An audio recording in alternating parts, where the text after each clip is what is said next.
Measurement, Week 7.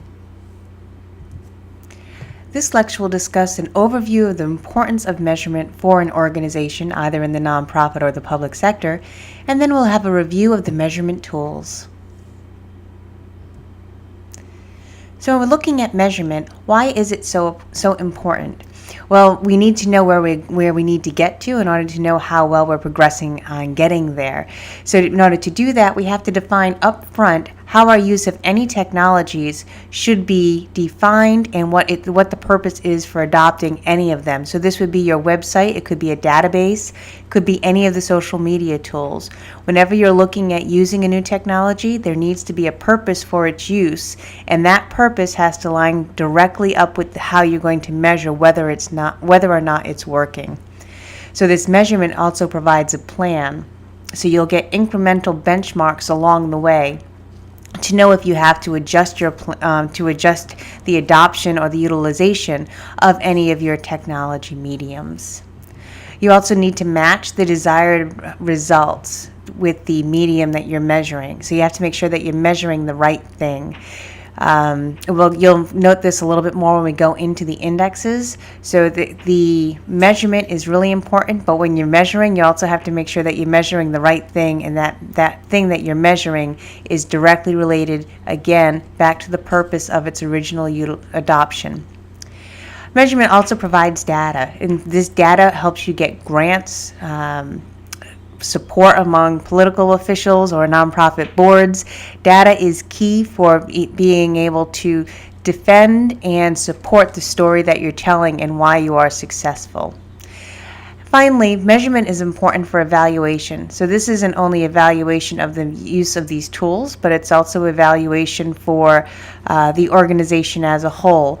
If you remember in strategic planning, you want to make sure that everything is aligned. Everything the organization does, all the mediums it utilizes, is directly attached with the organization's goals, which those goals will help it achieve its mission. So the evaluation of how well the social media is being utilized and what it's bringing into the organization should directly relate back to the goal and therefore the mission. When we're looking at measurement on websites, we're going to start with the public websites. So these are governmental websites, city website, department websites, any website that's hosted in the public arena. And to measure these, we use the e-governance index. The e-governance index is different than the one that we use for the nonprofit sector. When the authors of this index, this is Mark Holzer and Arun, designed the index, it's based off of theory and what they believe a public website should have available to the people who use it, so to the viewers and the visitors of that website. However, there was no testing done to make sure that all of the measurements in each of these 5 components actually get at that same thing. Still, this is what we use right now to evaluate public websites. So the 5 components are privacy and security, usability, content, services, and citizen participation. I'm going to go a little bit into each one next.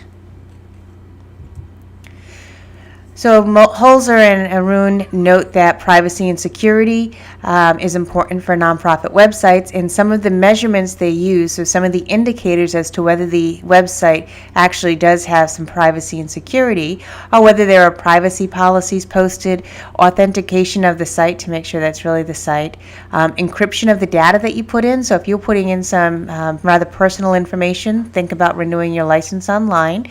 You don't want anybody to have access to that. So how is the data encrypted? And then data management is who manages the data once you input it. Is it secure? And we did this in Security and Privacy Week. And then the use of cookies. How long do they stay on your computer? What are they for? What's their purpose? And do you need to actually have cookies enabled to be able to use the website? So these are what they say are some of the measures for privacy and security.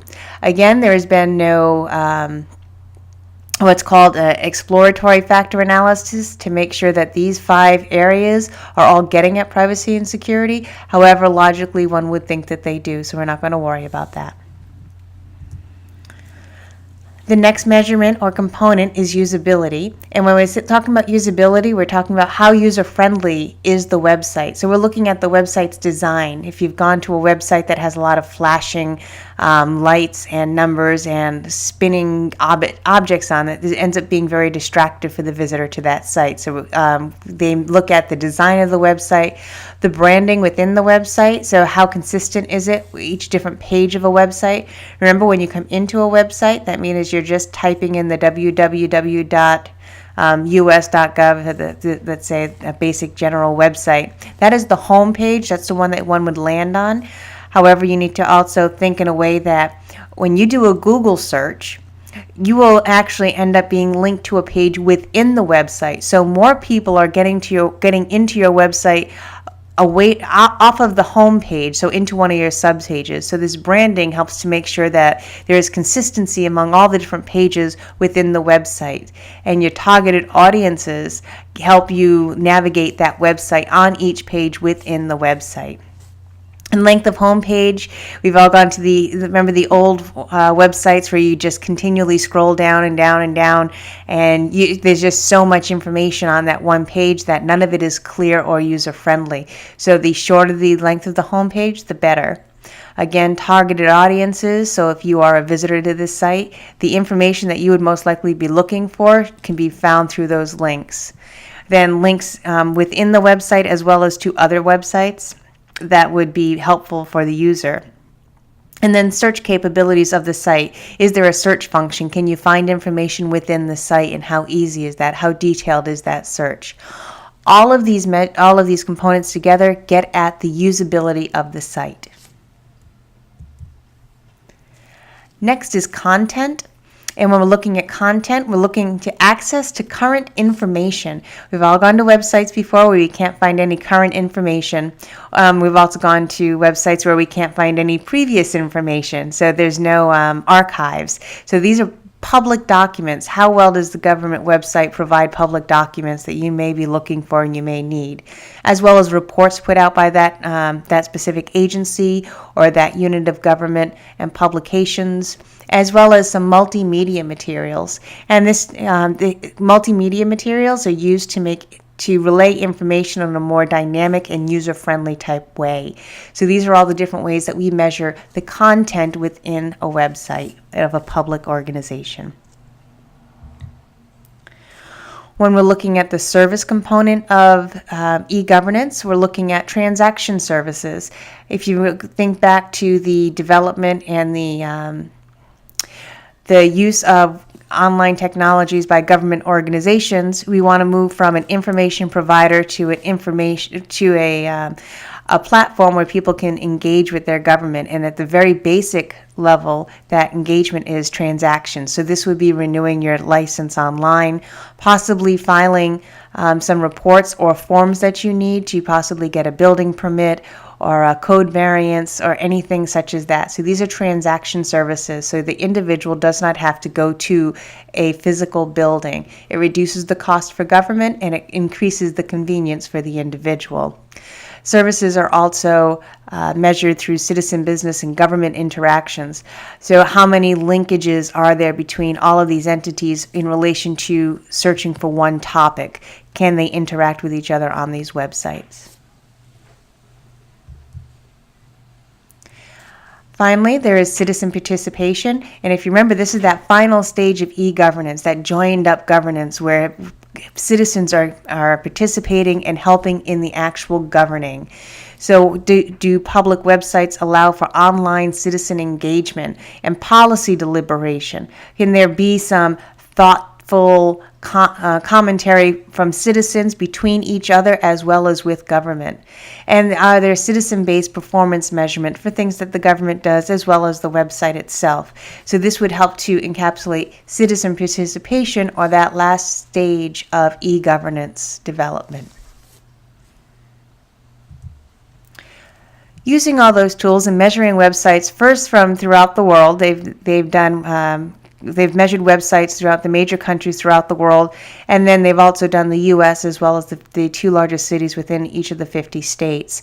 And the results have been found that government is good at providing information via the internet. There's a lot of information there, and it's relatively user-friendly. However, where it's lacking is in the engagement and the participation of the citizens. So they while the number of transactions are increasing that citizens can have with their government online, the engagement and participation in the governing aspect is still lacking at all levels of government. And part of this is because there are also many roadblocks in the government sector, and they need to increase many roadblocks in the public sector to increase interactions and availability of data. This falls back to security and privacy, as well as some things are just with legal matters. So these roadblocks inhibit a lot of this full utilization of this governing online. When we're looking at nonprofit websites, we're going to be using the Nonprofit Virtual Accountability Index, and the components of this index is the accessibility, engagement, performance, governance, and mission. Let's go over each of these next. When we're looking at accessibility, this is how accessible is the website to the visitor of the website. So it's kind of like the usability of the e-governance index. So some of the measurements here is whether there's a navigation bar available to the visitor. Again, the design of the site matters, and the links available on the website to other useful sites, both inside this website and to other organizations' websites. So the accessibility for the visitor of the site. You'll note on the index there are certain things that are in italics and others that are not.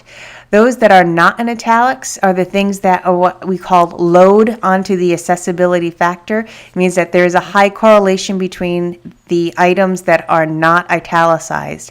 The italicized items are the italicized measurements are the ones that are included because they were there in the original index, and this index has to go through much more testing to be able to really be solidified. So I'm including all of them in there while it's going through the solidification process. For instance, accessibility, one would think logically in the nonprofit sector where you deal with many people with disabilities, that there should be certain disability links on these websites so people who have disabilities will be able to use them. Similarly, same thing with language.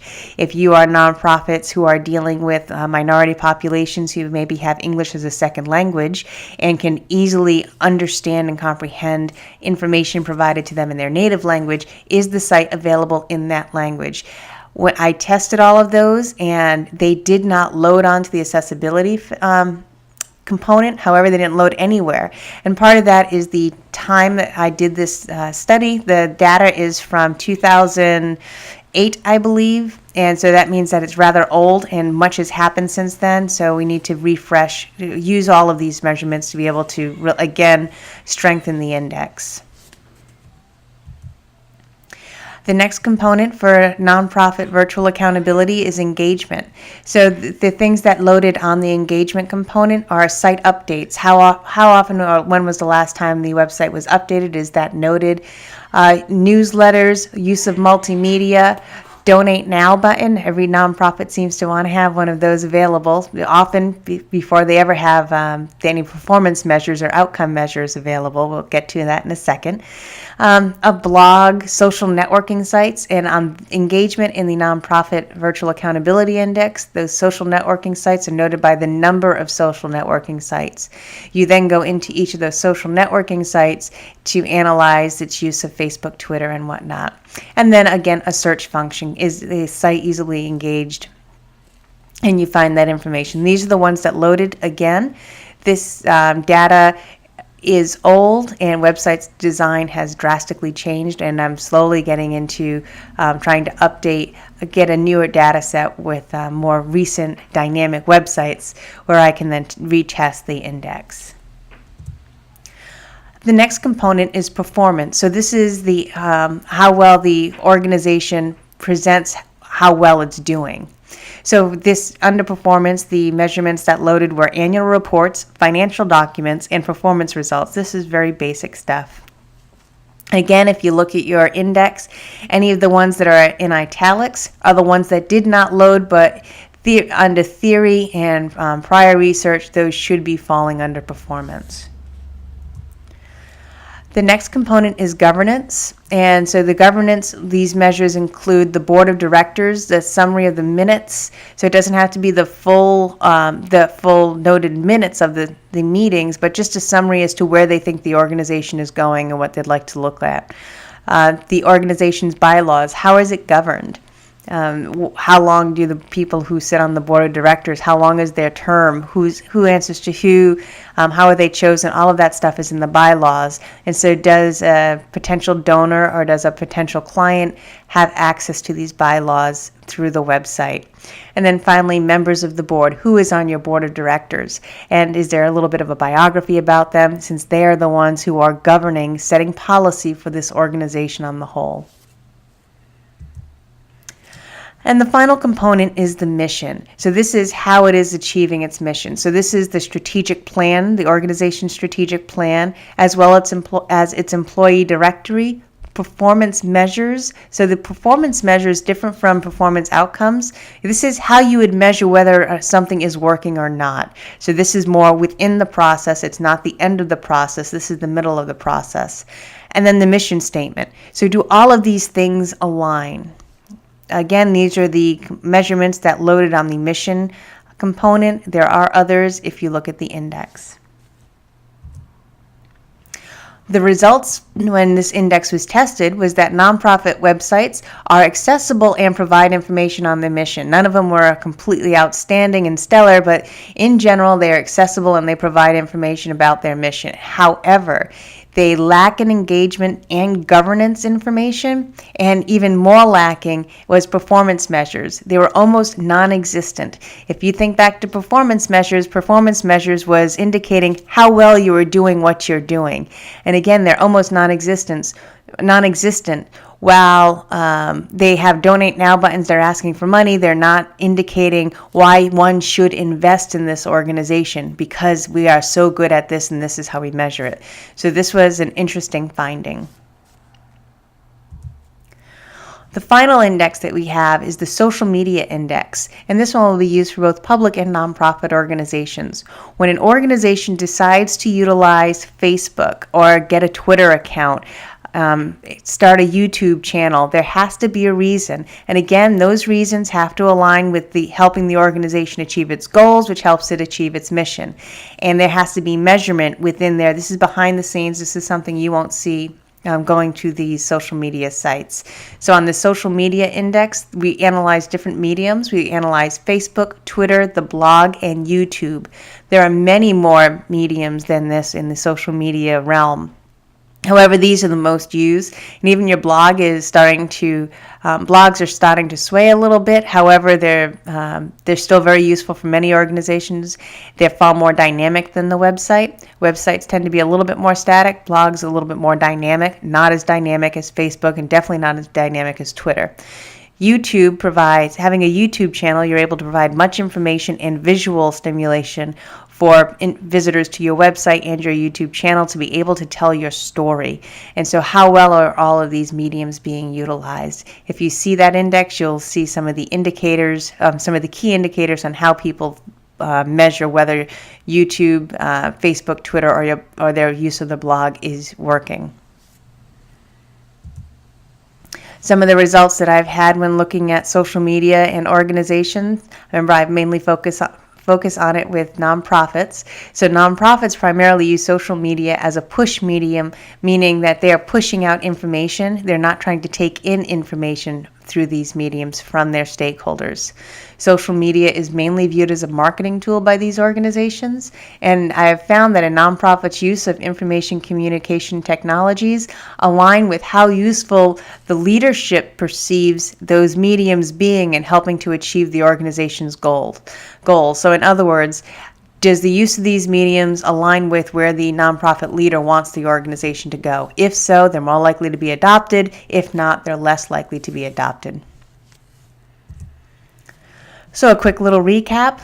If you don't measure, you don't know if you are meeting your goals, and that ends up being very problematic for the organization. Because if you are in the process of a 3 to 5 year project and it's not until year 3 or 5 that you find out that you're off target, you've wasted many resources. So you want to have measurements, incremental measurements along the way to make sure that you're progressing nicely.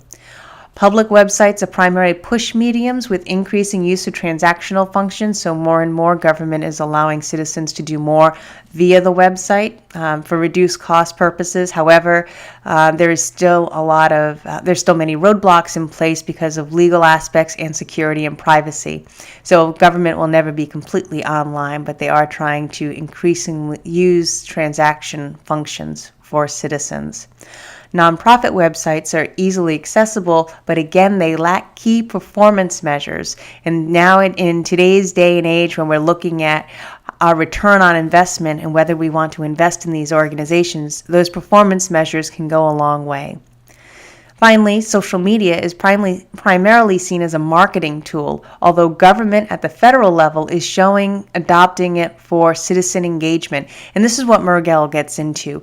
Inez really is studying how the federal government utilizes Twitter and Facebook and these online tools to engage citizens and get their input into the policy process, that final stage of e-government. That's her primary thing. So again, make sure you read what she writes about and see how you can incorporate that into your organization. Thank you very much for your time. As always, if you have any questions, please let me know. I am more than happy to answer them.